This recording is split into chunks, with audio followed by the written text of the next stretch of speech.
awit na, alam niyo si John MacArthur, favorite yan. Yan yung kanta na yan. Sa kanya ko natutuhan yung kanta na yan. Isingin nasa tape pa. Nung natutuhan ko, sabi ko, isi-share ko sa church at naging ano na natin. At yun naman yung matagal ng awitin. Ang To God be the glory. At yun naman po ang buhay natin. To God be the glory. Amen po. Amen. Patuloy natin panalangin. Okay na ba si Amali kahit pa paano? May naka-recover na. Pray natin sila, dumaan sila sa mga pagsubok ng karamdaman. Sila, yung mga sambaho naman ay pauwi na mamaya yun. Dumalaw sa kanilang, dyan lang naman, walking distance sa Bicol. Pray natin. Salamat sa Diyos, nakita-kita tayong lahat. Yung mga ibang member na wala, sino-sino pa ba? Sila Karen, nasa bakasyon, nasa Antipolo. Sa mga kapatid na rin sila. Future, makasimba rin sila. Sige po mga minamahal. Ang mga Hudyo po ay tinawag ng Diyos to live vertically sa Diyos most of their time. Ibig sabihin ng vertically, relationship sa Diyos, vertical, pataas.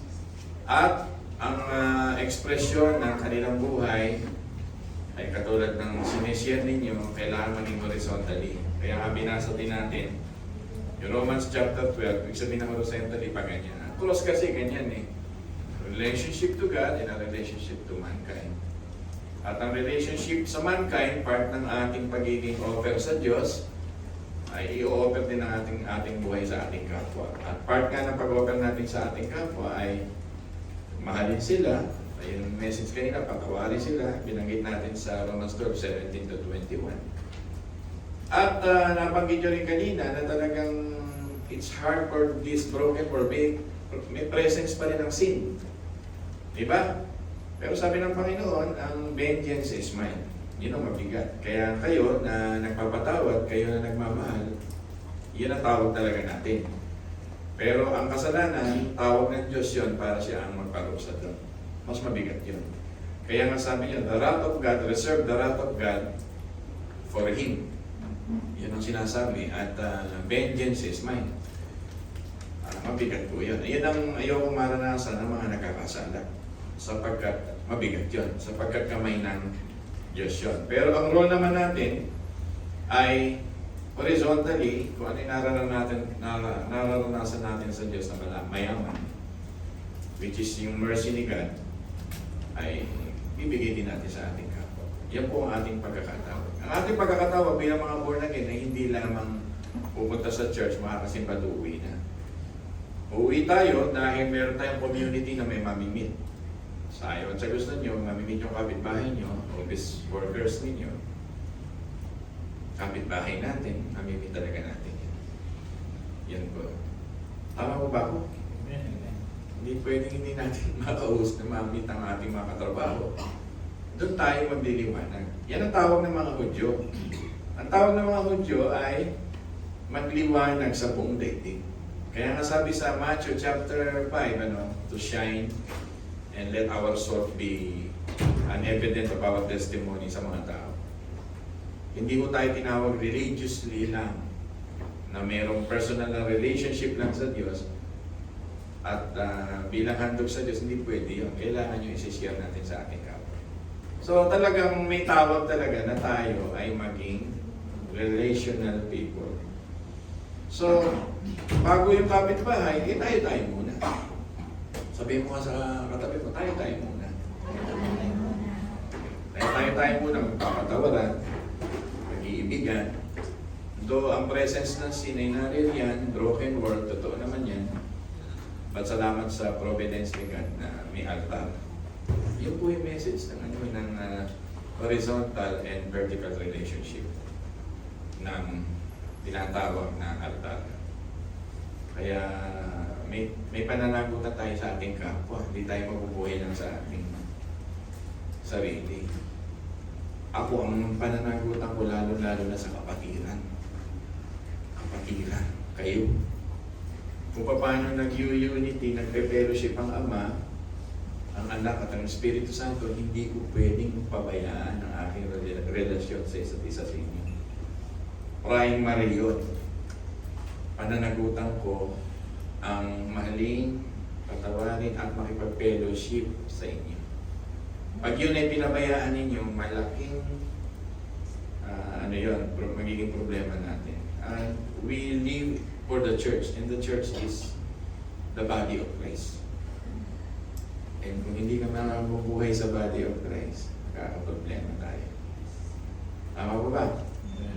Pero kung mabuhay ka sa body of Christ, you will love, you express, you will provide. Yung presensya mo naroroon. Kahapon nag-badminton kami, kumain kami sa labas ng mga kabadmintonan ko. Kahit medyo matanda na ako, nag-badminton ako. Sabi nga ni Queen, Pastor, mahalaga yung presensya niyo doon. Kala ko Diyos ako. Sabi ko, Queen, hindi ako Diyos. Basta mahalaga ko yung presensya niyo. Naglaro naman ako. Nakaya ko naman maglaro. Nanalo nga kami. Yung presence, yun ang mahalaga. Pastor, ano yung tinutumbok mo? Marami tayong gawain. Meron tayong tinatawag na prayer meeting sa May 31. Meron tayong Mother's Day at meron tayong once a year fellowship. Your presence is highly required doon, mga minamahal. Yung Father's Day, kayo na mag-surprise namin, hindi ko na binanggit sa June. Pananagutan ko yun. Simula nung ma-born again ako, nakasama ko na ang mananampalataya. Sige nga, mag-isip kayo, simula na naging born again kayo, na hindi nyo kasama mananampalataya. Sige nga. Nabuhay ka ba ng masaya na hindi mo kasama mananampalataya? Simula na kumating ka sa church. Di ba? Sabi mo nga sa katabi mo, buhay ko, ikaw na rin. Buhay ko, ikaw na rin.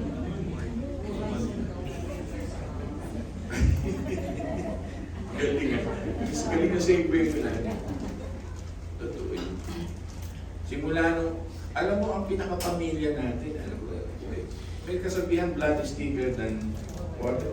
We are more thicker. The blood of Christ is our covering. Kaya dapat mahal natin ang isa't isa.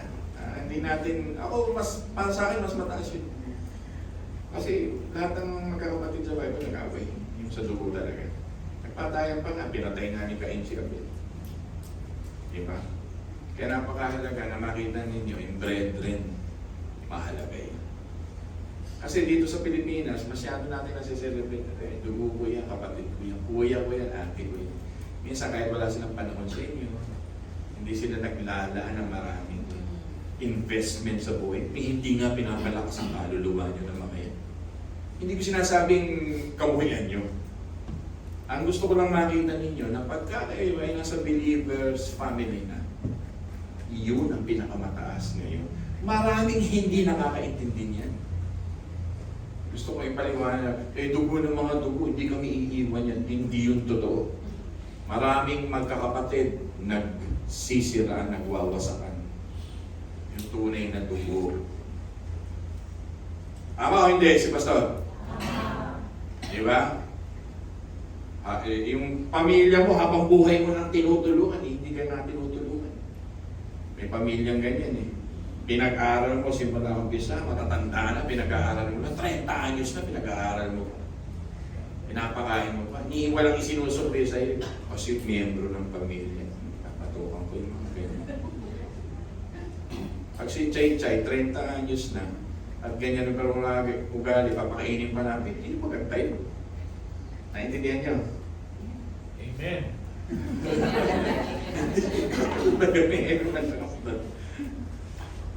Matuto kayo na ang pamilya natin dito sa church, napakalaki nun, napakalaking halaga nun. Kaya binabanggit yung Romans na ito. Ulitin na natin, dito na tayo. Ito na yung mensahe ng Panginoon na makinig kayo mabuti. Do not be conformed, ano? But transform. Conform ay from together with, join with. Ibig sabihin, yung mga dati mo. Yung akala natin, kala mo, pamilya mo. Yung akala mo, barkada mo, simula elementary hanggang high school. Nag-reunion kayo, close na close kayo. Hindi naman yung kasama yung linggo-linggo. Di ba? Hindi pa yung best yun. Di ba dapat tayo nag-i-invest sa isa't isa lalo? Marami na tayong kapatiran nag-i-invest sa isa't isa. Sa ating iglesia, sa ating pagsasama-sama. Kabuhayan ng mga bagay na ganyan. Pero nag-i-invest. Hindi siguro ako nag-invest sa kapatid, baka nagtrabaho na ako abroad. Pwede naman ako maglinis. Nag-janitor ako sa North Pole. Para lang sa pamilya ko, para kay Candice, para kay hindi. In-invest ng buhay ko sa church. Kasi lagi ko kayong kasama. Kaya marami akong pamilya. Kaya nagpunta ako ng Bulacan, nagpunta ako ng Cavite, nagpunta ako ng North. Parang nung kailan lang hindi naghihiwala yan. Yun yung pinuputol na natin sa mga nakaraan ng ating buhay. Ginigising kayo ng Diyos na mag-i-invest talaga tayo sa ating kapwa, sa church. Pag ito hindi mo natututuhan, baliwala ang iiwan ng church ng gano'n-gano'n lang. Iiwan mo lang gano'n ng church, baliwala. Hindi ka makukonsensya. Pero parang ang hirap yun. Sipin mo, pamilya ko na kayo, kapatid ko na kayo. Ate ko na yung matatanda rito. Yung kaidaran namin, kapatid ko na. Mas grabe pa sa kapatid ko. Yung kapatid ko ng bunso, di ko nakikita. O, yung madalang lang yung pangalawa, pangatlo. Pero kayo, lagi ko nakikita. Kaya pag lumabas, kumain, ini-inject ko na yun. Naka-joint na tayo kay Kristo ngayon. Mahabang usapin nito, pero pakinggan nyo mabuti. Tayo na po ay transform, caterpillar to butterfly. Iba na ang ating pagkatao, bagong mga nilalang na tayo. Bago na tayong mga nilalang. Amen po ba ito? Diyan ako na minsan, yung mga reunion ng pamilya na minsan di tumulong sa iyo. Wala naman to. Diba? Pero pagka nag-invest ng minsan tayo, nakakalimutan natin na yung kapapilan. Yun. Sabi ng Panginoon dito ay ang buhay daw natin ay isang altar. Ito na yung focal point ng mga believer. We are in the sanctuary and we are in a sanctum, sacredness, togetherness.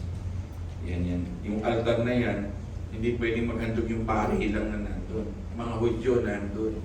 Mga kapatiran nandun. Yung mga pinili na ng Diyos nandun. Yan ay revolutionary challenge. Talagang maunawaan mo na ang Panginoon Jesucristo na nagsabi niya, kalilimutan mo. May ganun aspect yun. Matiguran mo yung nanay, tatay. Hindi sabihin na you will hate them by your heart. Ibig sabihin meron ka ng family na bago si Kristo. Pamilyang ng body of Christ. Ibang turo ito, makinig kayo mabuti. Kasi may mga tao, baliwala ang tingin sa church. Maliit. Hindi nila alam, buhay nila nagpapalakas sa spirito na nila. We are created espiritu at yung katawan. At yung espiritu at pinalalakas ng Diyos sa atin yan. Hindi pwedeng mawala yan. Sabi ko nga sa inyo, mga kuya ko na kayo, mga ate ko na iba sa inyo. Mas pamilya ko na kayo. Yan. It is our daily choice to invest to one another. Diba? It is our daily choice. Mas marami pa akong ka-group chat na member ng church kaysa sa pamilya ko. Pamilya ko, hindi ako makakamusta. Birthday lang. Ano kuya, ano ang dami? Ganun yun. Pero sa atin, nakakamusta ang in a regular basis. Ganun po si Abraham nang iwanan na niya sa Mesopotamia. Maraming mga alagad ng Diyos na pinaiiwan ng Diyos ang mga lugar nila. Ang sino mang nais sumunod sa akin, sabi ng Panginoon, yun ang nagiging pamilya ng Panginoon. Ang dami ang tagal na iniwan nila yung kanilang mga places, lalo na si Abraham, if you redeem na. Ngayon, na-sink in nyo na ba sa inyo yun? Nanunok nyo na po ba yun? Para tumaas ang atas ninyo ng pagmamahal sa kapatid. Ang kapatid sa Panginoon. Nalunok nyo na po ba yung ideyang ito ng Panginoon? O hindi pa? Hindi po ba? Sino ba ang nagre-reject sa iyo ng madalas? Di ba kapatid? Lalo na kung nasa born again ka na. Sino sa inyo nagre-reject sa inyo? Di ba yung mga Katoliko mong kapatid? Lalo na pag kinikwento mo sa kanila ang iyong pananampalataya. Tama o hindi? Tama. Pag kinuwento mo si Kristo sa akin, niyayakap pa kita. Natutuwa pa ako sa iyo. Pero sa mga mahal sa buhay natin, ang beses natin sinisi si Jesus Christ, kulto ka, kuya. Pag namatay kayo, sa kayo pupunta, sa cementerio, kuya. Pinipiloso ko pa ako. Di ba?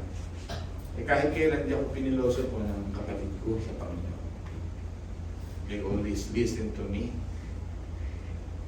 Amen ba daw? Sabihin ko sa iyo, pag umuwi ako ng mga family na yun, lalo na pag nasa Iloilo. Ay, pastor pala siya, di ba? Ano yan? May swerte yung mga pastor yan. Ganun na kagad ang mga topic. Eh kahit kailan di ako nakaranas ng high regard sa mga outside. Pero ang high regard na naranasan ko sa pamilya ko sa church. Yun dapat i-invest. Eh, ang iksi na ng buhay dito sa mundo ito, inilaan mo na lahat sa kanila. Kung ayaw nila, di wag. Alam ka pa rin na lagi ng mahalaga sa iyo. Ayaw nila, wag. Ako sana wag niyo ma-misinterpret, parang nagtuturo tayo ng kwan. Hindi, huwag niyo ma-misinterpret. This is our daily surrender to God. We letting go of that control of the world. We handle our daily burdens, including our horizontal relationship. We align our will to God. Our will dito sa church. Talaga si Apostle Paul nang siya ay sumunod na kay Kristo, itinuring na niyang ang lahat ay kalugihan. Sama ni kamag-anak niya doon. That's the truth.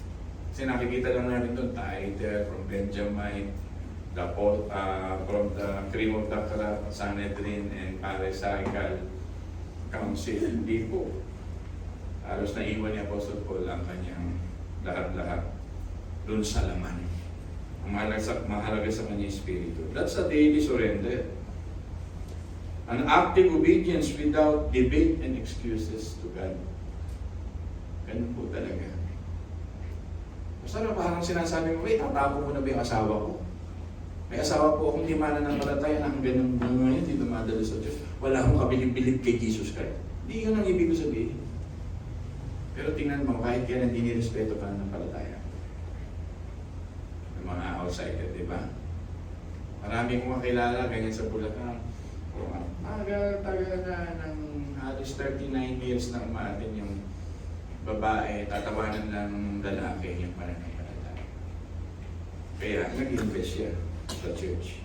Binigay niyang buhay niya sa church. Binigay niyang buhay niya sa church. Lahat-lahat. Kaya lahat ng kaapu-apuhan nila, nakuha nila para sa church. Hindi niya iniwan kasi ang church.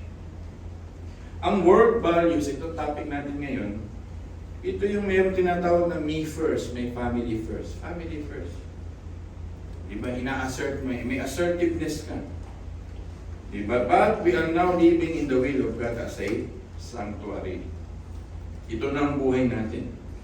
It means we cannot serve that system of two masters. Diba? We trust in the sovereign plan of God at naluluwalhati natin siya at sinusurrender natin ang lahat ng ating will sa Kanya. Kaya tayo, nag-meaning, hindi naman tayo yung parang hate. Ano tawag dito? Yung haters. Hindi tayo ganun.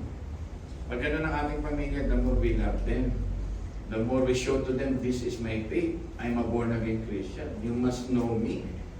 Lalo mo silang minamahal, nagniningning ka, nagsashine ka. Hindi ka nakikipag-argument. Pero nakikita nila, priority mo si Jesus Christ. Amen ba doon? Amen. Yun dapat. Dapat makita nila na priority mo ang Panginoon Kristo. Lord, today I present this body to you for the service. Sa ibig sabihin nito sa Hebrew ay goof. Goof, yung body. Maging container ito ng kalooban mo sa aking buhay. Maging container ito ng lahat ng panukala mo sa aking buhay. Ang katawan nito maging container, maging laman-laman ng lahat ng gusto mo sa aking buhay. Kaya nga kaninang umaga, devotion ko sa inyo, bago kayo lumabas ng bahay, bumaba sa kama, naka-offer na yung paa na yan sa Diyos. Bago kayo bumaba sa kama, naka-offer na yung katawan na yan para sa Diyos. Bago pumunta kayo sa church, inihanda nyo na isip nyo, naka-offer na yan para sa Diyos. Yun ang born again. I offer my body as living sacrifice. Basta bakit mo nasabi yun? Pwedeng paglabas mo ngayong umaga, ano ba yung ino-offer ng maraming pagano? Anong araw ng kadalasan ngayon pag nasa first world country ka, Sunday, walang pasok, ano, saan nila ino-offer it? Today is NBA season. Playoffs. Saan maraming umaating? Sa basketball o sa church? Sa mga panahon ito. Makinig, saan? First world country. Sa baseball o sa Panginoon? You offer your body. Where? Yun ang ibig ko sabihin. Kaya ba na o-offend sa mga mensaheng ganito? Kasi pwede mong i-offer your body sa Bora, pangalan ng Diyos. Diba? Si Nasu, si Kala. Pastor, si Kala taga. Hindi, wala naman na yun kung wala, hindi naman. Basta pag habitual. Di ba, magpapaalam ka, Pastor, habitual, once a month. Mag-swimming po ako, Pastor, once a month. So, meron kang Diyos na once a month. Yun lang. Don't let the world shape you and squeeze you. Yan po. Talagang tayo, we are created for this horizontal relationship. Nakita nila. Yun yung offering. Hindi yun yung pious look o sanctimonious appearance. Pupunta ka sa simbahan. Hallelujah, offer ako sa Diyos. Katuloy tayo ng araw, gano'n, di ba? Nagsisimba tayo, simula parang ang buhay mo, pero gusto nyo, nakakaya namin, hindi mo matunaw-tunaw yung oras niya kasi offer mo, matuturo mo katawan ni Kristo. Wala akong absent noon kasi St. Mary's and Mother Carmen de High School. Bigat ng, ang madre yung pinakaano namin. Nag-check para kami makagraduate, kailangan ma-perfect muna namin sa simbahan. Totoo, may attendance kami sa simbahan. But that is not the real issue of Apostle Paul. Ang issue ni Apostle Paul, lalabas na kayo, yung yaman na naranasan nyo sa grasya ng Diyos in view of God's mercy, kailangan maranasan ng ibang tao. Magiging bold ka ngayon sa mercy ni God for Him.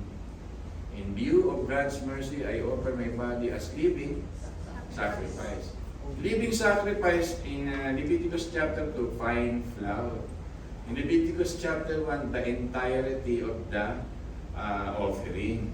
Leviticus chapter 3, yung walang mga kapintasang offering. Maghahandog ka ba sa Diyos na may kapintasan? Hindi. Ano ba yung inahandog mo sa Diyos? Pleasant na handog, well-prepared na handog, beautiful na handog, the best na handog. Bibigay mo na lahat sa Diyos yun. At yan, bibigay na din natin sa sanlibutan ito. Kasi handog tayo ng Diyos sa Kanyang kaharian. Madali na maintindihan yung mensahe sa umaga ito. Kaya, Pastor, ano ibig sabihin nito? Hindi tayo normal. Sa mundo, pagka nagalit ka, may umapi sa'yo sa mundo, magkagalit ka. Yun ang normal. Tama po ba? Diba, sinaktan ka, ang normal sa mundo, hindi ka magpapatawad ng matagal. Pero hindi sa atin normal yun. Ay, sa atin hindi yun ang world views natin. Pag tayo nasaktan, ang ibabalik natin sa kanila, magpapatawad. Kaya may mabigit yung binatawag sa salita. Ito, connected ito kanina eh. Sa sermon eh. Imagine yung sinaktan ka na pagkatao mo, pero ang i-offer mo pa rin, reverse, pag-ibig. So, ang hirap naman yan. Kasi nga offer ka eh. The real issue, offer ka eh. Kaya hindi mo na yun ipapalaman sa loob mo na mahabang panahon. Because you are not living on your own anymore. Sabi ni John MacArthur, the real denying of self, if you deny the entitlement, if you deny the pain, if you deny yung suffering mo na ginawa ng mundo sa iyo, yung pain na nilagay sa heart mo ng sanlibutan ito at natanggap mo at inaccept mo ito at pinagpasa Diyos mo, you indeed deny yourself. Sabi niya. Eh tama nga naman. Napakadali naman sabihin, tinalikuran mo sa libutan. Ang tawag dito sa mga history natin, ito yung may practice ka ng nagpupunta sa kumbento. Ano tawag dito? Yung monasticism and asceticism. Ibig sabihin, ng asceticism, sasaktan mo sarili mo, mahirapan mo sarili mo, luluhod ka sa simbahan, o magmo-monasticism ka, yung mga bagay sa church ang gagawin mo, magpapakadalubhasa ka sa mga religious practices sa church, denying of self. Ang denying of self sa atin ay tinuturo na ng as an altar. Pag may nanakit sa'yo, talagang masakit yun. Pag medyo hurtful ang heart mo, talagang we will let it go. And hindi, pag nagawa mo yun, tunay kang nagpatawad. Ay tunay kang handog na deny mo ngayon sarili mo.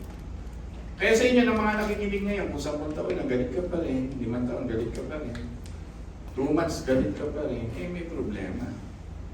Titinginan kayo, ano? Dapat iaalay mo na ngayon. Because what really matters is that in view of God's mercy, yung yaman ng mercy ni God. Iba yung message natin ngayon, ano? Napansin nyo? Tuloy natin. Diba? Lord, today I present this body to you as a container. This mind, this mouth. Diba? Help me to be aware of your will every day in my life. I don't want to miss it. Pag-offer ka ang buhay mo sa Diyos, ayaw mo ma-miss ang tunay na kalooban ng Diyos sa buhay mo. Hindi ka na yung kapitan ng buhay mo na ikaw nagdidesisyon. People are listening. Hindi ka pwede magdesisyon sa sarili mo sa totoo lang. Wala tayong free will sa Diyos. Na, Lord, alis muna ako. Iwan muna kita. Lord, ito muna ang gagawin ko. May maaapektuhan nyo dito. Listen, yung pagiging Lord ni God. Kasi tinatanggap lang na marami kay God, Savior. We accept His redemption ng being Savior. Ang Savior niya yung pagiging pagkain sa altar, atonement, namatay siya sa cross ng Kalbaryo. Maraming Kristiyano gusto kay Jesus Christ, ganun ang ugali eh. Ang gusto na maraming karakter kay Jesus Christ, sinasalba sila sa kanilang mga kalokohan. Kaya nga Savior. Pero pag Lord na si Jesus Christ, Lord, huwag mong pakialaman yung will ko. Yun yung living sacrifice. Even your will, isasabit mo sa Diyos. Wala kang katwiran to. Pagka ang will mo ay sang-ayon sa will ni God, amen. Sumasang-ayon sa iyo ang Diyos. Kaya nga pag nagpe-pray kayo, pray in the will of God, amen. Kaya nga sabi ni Martin Luther, kailangan supilin ang kalooban ng tao. Sapagkat ang pinipili ng tao para maintindihan nyo ay hindi bagay sa Diyos, kundi bagay sa laman, bagay sa karumihan, bagay sa kasalanan. Me first. Ako muna. Selfishness. Ngayon, maapektuhan mo ngayon yung horizontal relationship, hindi mo ma-offer ang body mo pag ganun. Kailangan mong ma-offer ang body mo para maintindihan mo ang Panginoon, siya yung Lord of my life. Kaya pag nanalangin tayo, sa ngalan ng aking Panginoon at tagapagligtas, hindi lang tagapagligtas. Amen po ba doon? Amen. Basta hindi ko matanggap ang mensahe mo, kailangan nasusunod pa rin ako. Arminian ka, kulto ka. Yan ang nagpahamak sa buhay ng tao. Yung sarili nilang gusto at kalooban. You die to yourself. Now you will live for Christ. Isang bagay na lulunukin mo na ang Lordship ni Jesus Christ ang papatakbo ng buhay mo. Remember doon?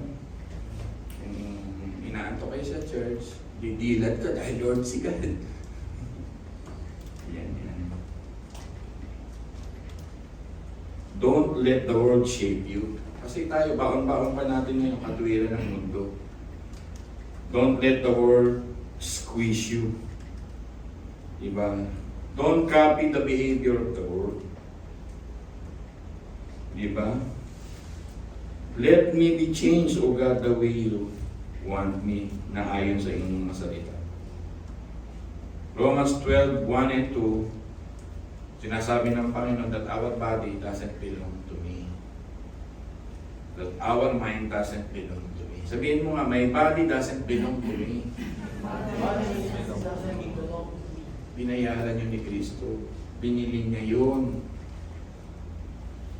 Nakikinig po ba kayo mga minamahal? Binili niya yun, hindi yun sa'yo. Kaya ang Romans 12:1 and 2, offer your bodies living sacrifices, it means our body belongs to God. The body of Christ belongs to Him. We will function, we will think. Our food is the will of God. Lagi ko sinasabi yan. Parang si Kristo, nanawag siya sa lupa at sa hirap ng buhay niya, not my will but your will.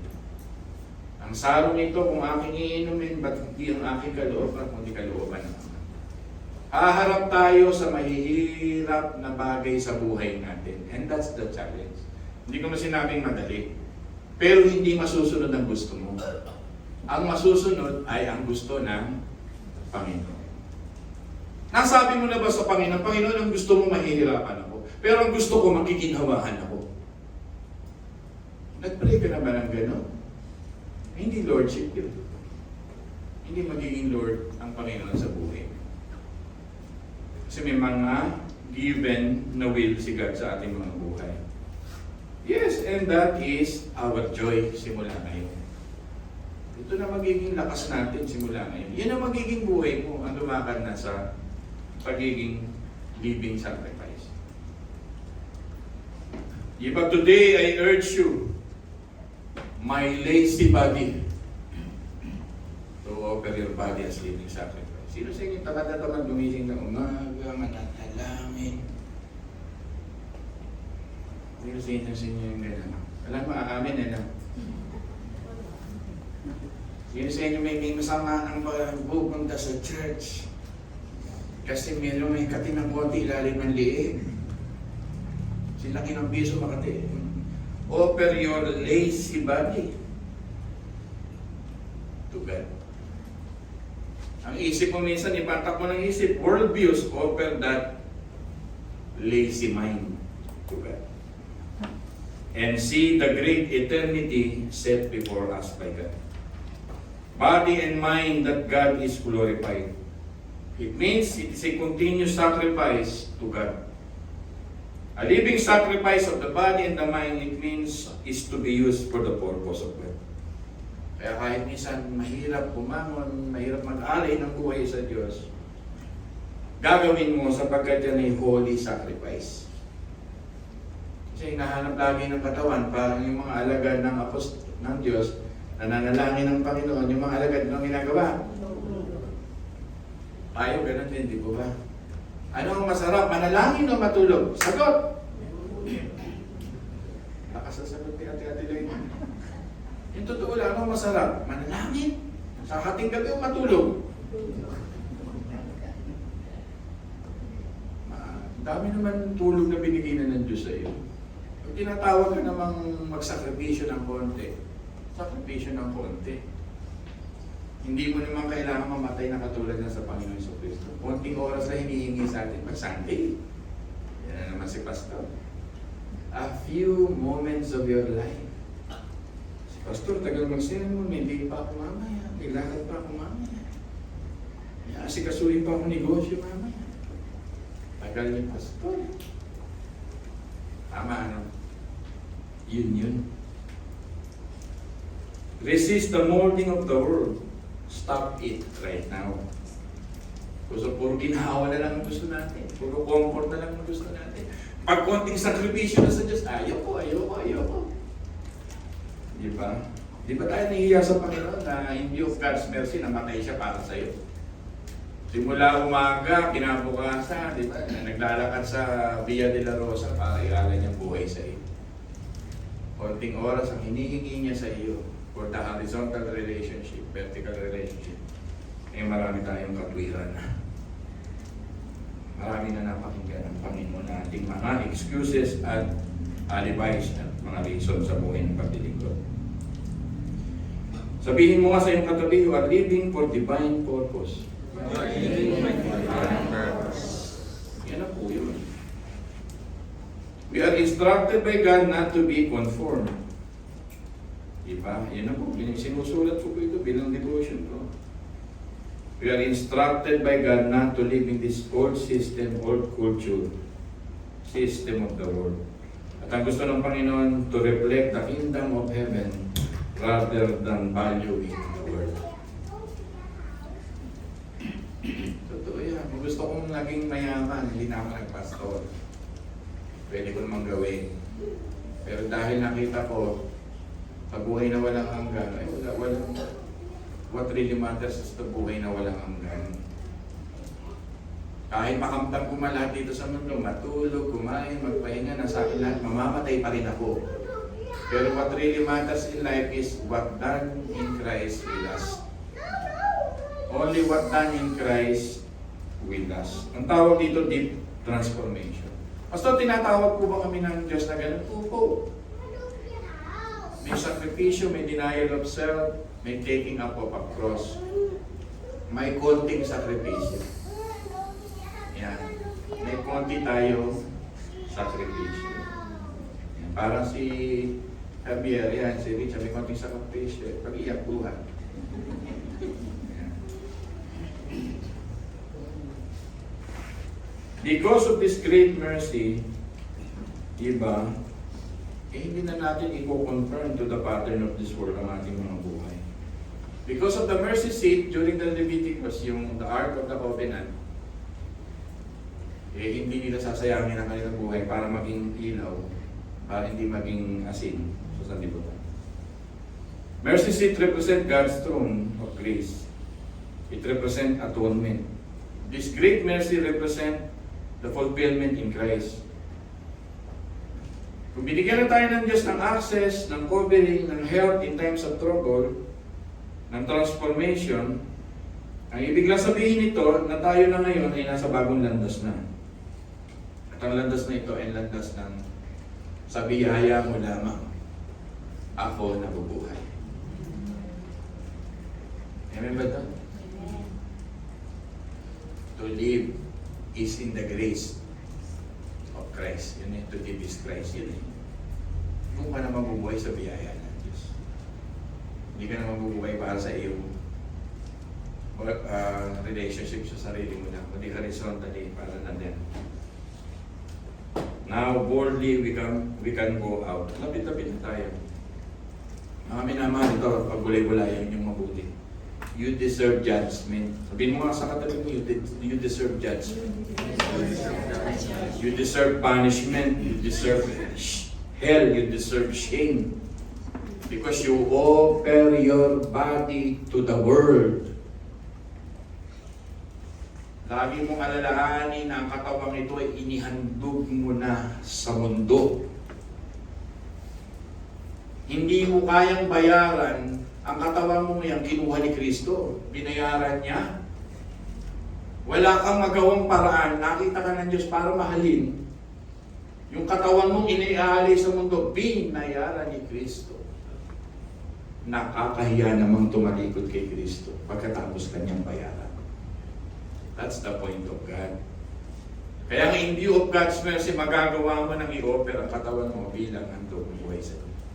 Holy, pleasing. And this is the act of our spiritual worship. Dito ka pala makakasamba pag nagawa mo na ito. Mercy, we deserve to really be killed because of our sin. Inaawa ang Diyos na nawag sa lupa, binayaran natin kasalanan. So we become altar to offer our soul, mind, strength sa altar na ito. Panginig tayo mabuti. To live a life worthy, inaawit natin. To give glory and praise to God. He authored our rescue. Pupunta ka sa dagat-dagatang apoy, walang hanggang kang mahihirapan. Yung konti ba namang hirap sa mundo, hindi mo miaalay sa Diyos. Yun yung hamon sa atin ng Panginoon. Nahamon tayo ng Panginoon. Isipin mo yung walang hanggang dagat-dagatang apoy, nag-author ng rescue ang Diyos sa iyo. Ngayon, paano hindi siya mamahalin at paglingkuran? Yan po yan. Ano ba definition mo na mapagmahal ng Diyos? Mapagmahal ng Diyos, magpapasensya ang Diyos, okay lang na inunawahin niyang tamad na tamad ako. Ganun ba definition mo na pagmamahal sa Diyos? O pagmahal ng Diyos, maintindihan niya, ayoko maglingkod ngayon, gusto ko mahiga. Mapagmahal naman ng Diyos, bakit ako mag-aaksay ang init? Pupunta ako sa isang kapatid na may sakit at papanalangin. Ganun ba definition mo ng pagmamahal ng Diyos? Mahal naman ako ng Diyos, matatawarin naman ako pagkatapos ng 2 linggo ng ginawa kong kalokohan ito. Ay, mali. Pag mahal mo ang Diyos at mahal na mahal ka ng Diyos, ipinapakita sa iyo na parang in view of God's mercy, mas masarap mag-drive pag araw o gabi. Yan ang tanong ko sa inyo. Anong masarap mag-drive pag araw o gabi? Diba? Araw naman, generally speaking. In view of God's mercy, binibigyan ka na ng view na maganda ng Diyos, yun ang lakaran mo sa buhay. Huwag ka na lumakad sa kadiliman. Yun yung ibig sabihin ng binigyan ka na ng Diyos ng biyaya, binigyan ka na ng Diyos ng pag-ibig at pagmamahal, lakaran mo na for life yun, magsakripisyo ka na. Ang buhay ay puno-puno ng pagsasakripisyo, paghihirap, magsakripisyo ka na para sa Diyos. Yun ang choices natin dahil nasa broken world kasi tayo. Kaya may life tayo ng sacrifice. Basta ang bigat ng topic mo, kasi nga sacrifice eh. Ang topic nga kasi natin, altar eh, may sinusulong, may sinasakripisyo, may mamamatay. Do you die to yourself? May death ka na ba sa sarili mo? Do you live entirely for Him na ba? O meron ka bang bahagi sa buhay mo na hindi mo binibigay sa Diyos? Yan yung point ng ating topic. Hindi mo binibigay sa Diyos eh, kasi sabi mo eh, I am not, I never died entirely to God. Ano ba ibig sabihin ng entirely? Para maintindihan mo. Makita kasi na po. Pag naghandog ba ang Diyos, sabi niya, maghandog kayo yung ulo lang. Ganun ba pag naghandog kayo ng hayop, ihandog yung paalam. Sa inyo na yung 90% akin na lang yung ulo. Ano ang gusto ng Panginoon? Ihandog mo ng buong. Yun yung buhay natin. Pastor, ang bigat ng sermon. Kasi nga namumuhay ka sa sarili mo, kaya mabigat. Pastor, hindi ko matagaw sir ang bigat. Kasi nga, you never died to yourself. Ano na yun? Pastor, ang bigat ng sermon. Kasi nga, nilalabanan mo kalooban ng Diyos hanggang ngayon. Ang kalooban mo nasusunod.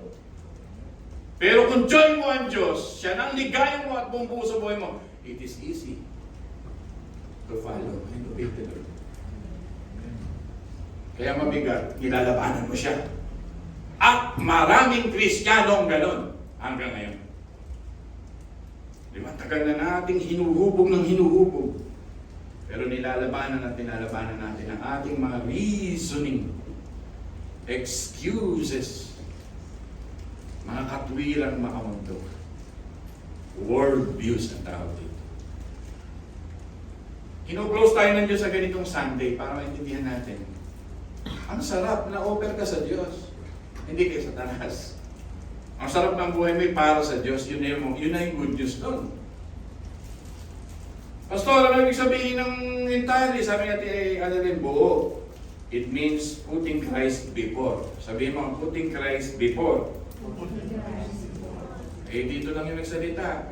Si John lang, dito hindi ko narinig. May natutulog sa likod. Ano yung putting, sabihin mo, putting Christ before. Sabihin mo. Dadagdagan natin, before anything, before anyone. Pastor, overwhelming ang ganito. Overwhelming ito. Putting Christ before. Di ba? Before yourself, before your house, before your family. And it's before your kids.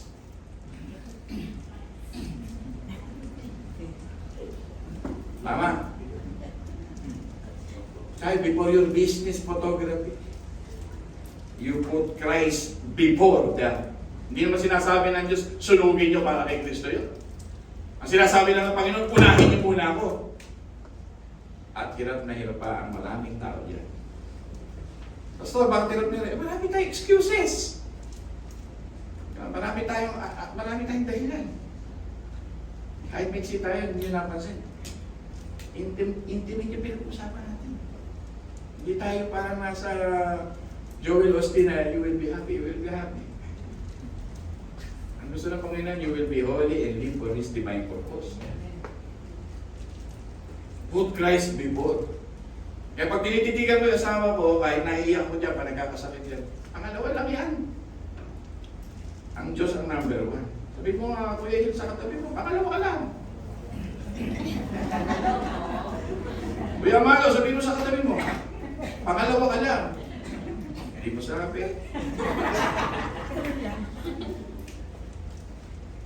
Sabi mo nga sa katabi mo, pangalawa ka lang. Christ is first. Maganda yung word ng family first, maganda yung our kabuhayan first. Maganda yun eh. Wala namang pangit na hindi mo tinatapon ng Diyos siya nga nagpapaalam ng lahat ng tao. Pero nakasulat sa Biblia, seek ye first. Maraming kinakaintindi nun. Nakikipag-bargain sa Diyos. Mabigat na sermon pa ngayon o magaan? Mabigat na magaan. Ibig sabihin nito magkaroon ng fearless and zealous commitment to Christ. Pastor, ano yung fearless and zealous commitment to Christ? Over your personal comfort. Sino buhay tayo sa comfort? Sino ba may ayaw ng comfort? Gusto natin may payong, gusto natin maayos. Pero we must live fearless and zealous for Christ. Don't replace God for your anxiety. Mabigat na salita yan. Always remember God's promises. Don't replace God by your fear. Don't replace God by your pleasure. Don't replace God by your time being so happy without Him.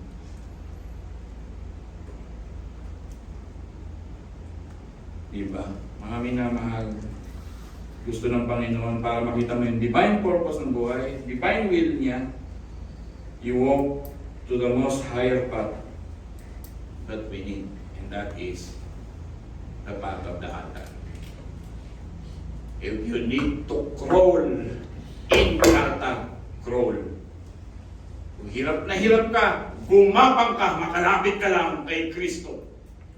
Amen ba doon? Para mabitawan mo na yung mga slimy na dumidikit na kasalanan sa iyo. Kung kailangan mong gumapang para makalapit sa Kanya, gapangin mo na. And all the promises of God ay naririto sa altar ngayon. Pastor, yung mga sermon ng Diyos, yes, this is the expectation of God to all of us who are an offering to God. Yan na po ang expectation ng Diyos sa ating buhay. This is our divine purpose for Christ. This is our productive life for the kingdom of God. Alisin mo na yung motivation ng mundo at prinsipyo ng mundo. We are solely for the glory of God. Amen? Isang page na maiksi na lang ito. At maintindihan mo na ikaw ay transformed life pag ginawa mo ito and sealed in Him under the governance of the Lordship of the Lord Jesus Christ. This is the prerequisite. Pastor, ano yung ibig sabihin ng prerequisite sa inyong mga teacher para maging living sacrifice? Ano yung ibig sabihin ng prerequisite? This is your requirements. This is essential. This is sine qua non, sabi ng Latin. Kung wala ito, huwag na. Kung hindi mo gagawing i-offer ang buhay mo sa Diyos, huwag na. Yung kasi ang prerequisite. To die to yourself. Intentionally resisting the worldly conformity. And to discern God's will, which is good, which is pleasing, which is perfect. Amen ba doon? Amen. Yun ang tunay na buhay na lumalakad ka sa good ito, pleasing ito, perfect ito. Ayaw mo nung inihanda ng Diyos sa iyo. Because of this vast, this huge, this enormous and countless sacrifice mercy and grace of our Lord Jesus Christ. Ay po lahat ay tumayo. Amin naman. May natutuhan. Sinasara natin yung ganitong Leviticus na message. At tutuloy natin sa susunod na mga week yung Book of Numbers and Deuteronomy. Book of Numbers and Deuteronomy. Kahit sino mauna na ito, titingnan natin. Sulat po yan ni ni Moses. May natutuhan mo kayo sa ating Pentateuch. At meron pang natitira magtuturo. Sino yun? Bukas si Kuya El, si Kuya Elder Amado sa Thursday, at si Elder Bong sa Merkules. Tatapusin na natin yung buong Leviticus sa hanggang 30. Isang buwan nating tinalakay ito. At amen po dyan. Nanalangin po ako sandali, mga minamahal. Panginoon, maraming salamat po na kami ay iniimbita mo sa inyong sarili for us to see your goodness, for us to see the pleasing way of life, for us to see the perfect way of life. Patawarin mo kami sa aming mga reservation in following God. Magpapakain pa ho kami, may patuka pa ho kami, may kakasal pa ho kami, meron po kami mga hayop na halagaan pa, at nag-iimbitahan ng Diyos sa isang handaan. Sinasabi ng Panginoon, dumalo kami. At alisin mo, Panginoon, ang mga excuses ng inyong mga anak. Lalo na sa tawag ninyo sa inyong gawain at paglilingkod. You gave us 6 days and 1 day lamang itong mga bagay na ito. Binigyan niyo kami na napakaraming panahon sa aming asawa, pamilya, mga mahal sa buhay at mag-anak pa. At kaunting-kaunting oras lang hinihingi mo. Tulungan mo kami na maunawaan ang mga bagay na ito, our duty, our responsibility, diba? Our commitment, our calling as part of the body of Christ. Malalaki na kami, Panginoon, matatanda na kami, Panginoon. And salamat, kahit ganito na ang mga edad namin, still you always remind us. And that is the way you love us. You always remind us in what really matters in life and who really matters in life. Kaya ang sermon po sa iglesia ito, inaalay namin sa inyo. Sa inyo po kami nagsusulit. We have only one audience, and that is you, O God. At ayaw namin managot sa buhay na ito na hindi namin gamitin ito para maging mabuti at matapat, Panginoon. Help us to be faithful. At salamat sa aming paligid, sa aming church, sa aming kapatiran, sa iglesia ito na libre namin sinasamba. Ano pa ba ang aming kahilingan at mga bagay-bagay na hindi mo pinagkaloob mo sa amin? Ang pagkain, hindi kami kinakapos. May mga gawain sa church. Kailan ba nagkulang, Panginoon? 15 to 16 years na. Help us to see the limitless God in our lives, Panginoon. At humihingi kami ng kapatawaran sa tuwing kami nangangatwiran sa iyo. Patawad po at naniniwala naman kami sa mensaheng aming narinig. Patatawarin mo kami sapagkat kami nagkakasala sa iyo. Patawad, Panginoon, at naway buuin mo ang aming buhay lagi sa araw-araw at imbitahan sa altar ng buhay. May alay bilang handog na buhay. Ama, maraming salamat. In the mighty name of Jesus we pray. Awitan natin ang Panginoon. Ito may magandang awit.